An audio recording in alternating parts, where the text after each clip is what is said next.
Steve, good to have you back. How are you this morning? Daniel, good to be with you, buddy. Favorite story in the book? Well, there's some funny ones, just goofball stuff.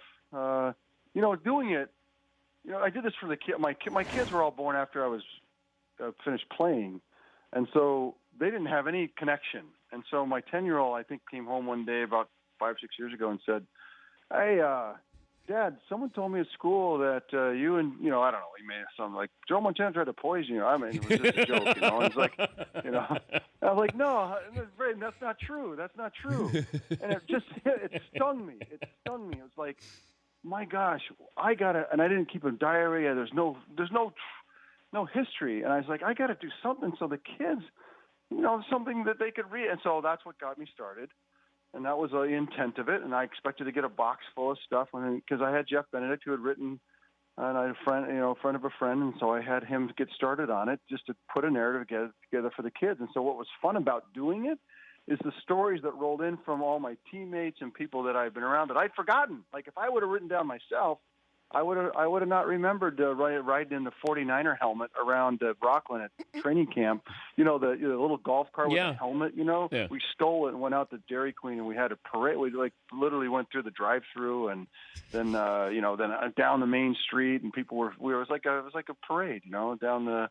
So we just had lots of fun, crazy stuff, and I really was more than anything getting done with it, and realizing, geez, a lot of stuff happened, and now I can hand it to the kids, and that's kind of what I wanted to do. And then they said, well, you got some chapters here. Wait to let people read them. They say, oh, no, that's great. You should publish it. And I'm like, no. But here we are. So I guess we're going to let it rip. But the favorite stories, I don't know. I love you when you went to Montana's house for dinner. Maybe that's where your kids thought that Montana tried to poison you. No, he did it. I made that up. I didn't. My son did not say that. Oh, okay. I couldn't remember the story that he originally said that got me started on this. But that's facetious. I was just joking. I was like, but that's the kind of crap that that if you don't kind of tell your story, that people kind of perpetuate, like this goofball stuff that's not true, and then and no one knows what really happened. And the truth is, Joe and I always said it was awkward, but we went as well as it could ever go. And we never had an argument. We never had a crossword. We, to the extent we could support each other, it was not an easy thing. Bill Walsh jammed us together, and off we went. So that's a lot of it's that 4 or 5 years, well, 6, 7 years together, which people didn't realize when I was playing, he was still on the team. But you go over for dinner. Is this Thanksgiving? That was the other part of it. It was like, I can't remember if it was Thanksgiving. It was a holiday time. And then it was maybe his daughter. She had 2 or 3 or 4 years old, not even. And said, "Is this Dad? Is this the guy we're supposed to hate?" Like, oh, no, that's not somebody else. It's somebody else, not that one. What was the toughest story to tell? Probably about, I grew up, people know, I grew up not knowing that I had separation anxiety, a kind of, this kind of genetic thing that now that I'm on the other side of it and I see it's running through my mom's family, like up and down, sprinkled in and out, even my son a little bit. So I grew up kind of severely not able to I couldn't leave home. Like I had tough time going to second grade. I had a brutal time going to college. But then, the rigor of going through that and walking through it was really the toughest part of my story. That no one, I'm not going to say, hey guys, I'm really homesick. I want to go back from, I didn't unpack my bags in college through the first semester because I was struggling. Wow. And I didn't know until I was mid-30s that this was, something you're born with. It's not like for me, the games were in life and death, and then John Taylor's over laughing and telling jokes. And I'm like, how come I can't be like John Taylor and laugh and tell jokes right before the game? It's part of your genetics. It's kind of weird. Hey, Steve Young, the Hall of Famer of the book is My Life Behind the Spiral, now available wherever books are sold. And you go to BYU. If I gave you a mulligan coming out of BYU, what would you have done? I really, I mean, it was Cincinnati Bengals. They had the first pick, and Kenny Henderson was there, and I could have gone and done that. I don't know. It's interesting you say that because Dan, I went to the USFL first of all because Sid Gilman was a coach, and I had a lot more comfort around being in LA and know a lot of more people, and I felt like Don Klosterman sold me as an ex Los Angeles Rams. He ran the Rams for many years. It was just really for the USFL. It was some great. Gary Zimmerman was on the team, a future Hall of Famer. There was a lot of great young players. So for me, doing that, and then if it didn't go well, I'd be a free agent, was the theory.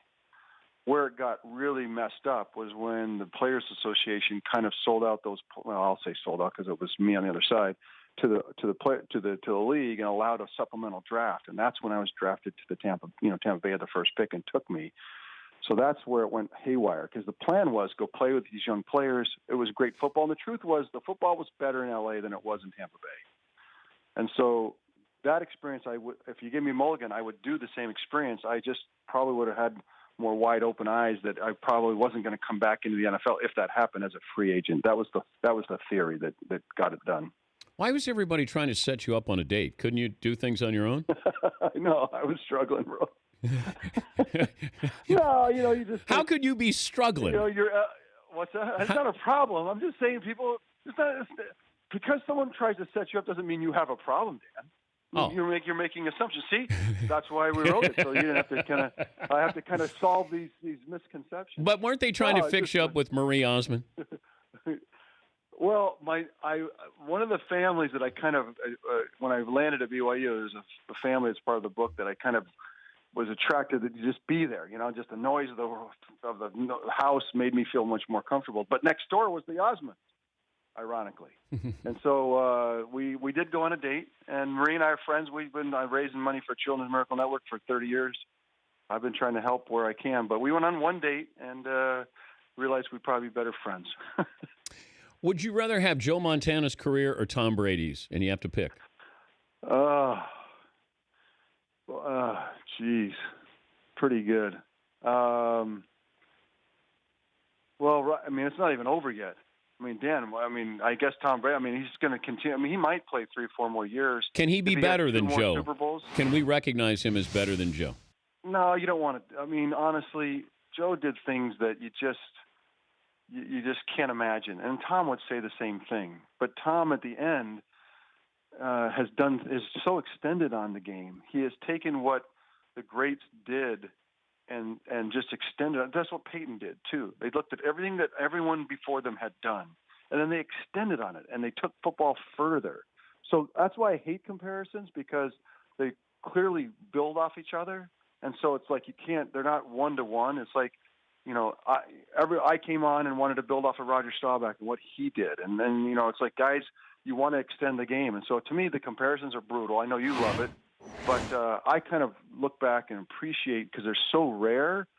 Great quarterbacks are so rare that when they do show up, I tend not to try to I want to put one on top of another one. But those two don't deserve to be put on top of one another. Just enjoy, just appreciate, and those are different eras, but appreciate both of them. Final minute here. You look at the Cowboys situation. I remember you used to you wouldn't lose your job if you were injured. Is that still the case? And you look at that Dallas situation, is this still Tony Romo's job when he comes back? Well, I thought so for sure until yesterday. No, I mean it. It's like all of a sudden the team says to themselves, we're going on the road and we're taking people down, and we're taking down the big boys. When you start doing that, and you don't, because you got to inevitably feel like there's some rookie games coming from Dak, but now that he did that yesterday, it's like, well, maybe he needs to just stay on the field. And, when he falters, Tony can come in. But the problem with that is that you don't want to take a young quarterback and bench him when he has a couple bad games, because you got this phenomenal football player behind him. I tend to want, even though this would hurt me back in the day, but the veteran to be the guy that's, carrying the water. And if he can't get it done, the young guy can come in. It feels like the locker room would respond better to that. But after yesterday, I think it's a little bit more muddled, to be honest with you. Yeah, I agree. That locker room is a tricky dynamic. The book is Quarterback, My Life Behind the Spiral. Very candid, but you've come to expect that from Steve Young. Good luck with the book. And Daniel? how many kids do we have now? Four. Okay. That's why I say whenever I hear the title, the kids did the mom and my wife and everybody, we did the cover and the, fiddled with the title, and it's like it was a family thing. It was fun. It was fun. Remember when you said that I didn't give you a heads up on what married life was all about after you had your first child? Like you blamed me for some reason. Like you didn't tell me about this. I'm like, how? You didn't tell me. Yeah. I've had to go underground and try to get it. I mean, I changed every diaper, but I did become a pro very quickly, Dan. I got to the point where I could go into the restaurant when they don't have in the men's room, they don't have the changing table, by the way. So you kind of do the wall sit, got the diaper bag next to you, the baby in your lap that you've just formed out of the wall sit, and I could change a diaper on my own lap. I mean, I remember one guy was walking out one day in the bathroom. He's like, "Hey," kept looking at me and goes, "Hey, are you Steve Young?" I was like, I finished my little, yes, I am. Like, I whipped it out. It was perfect. Good to hear from you, Steve. Good luck with the book. Dan, thanks, buddy. All right, that's Steve Young. The Dan Patrick Show, weekday mornings on Audience.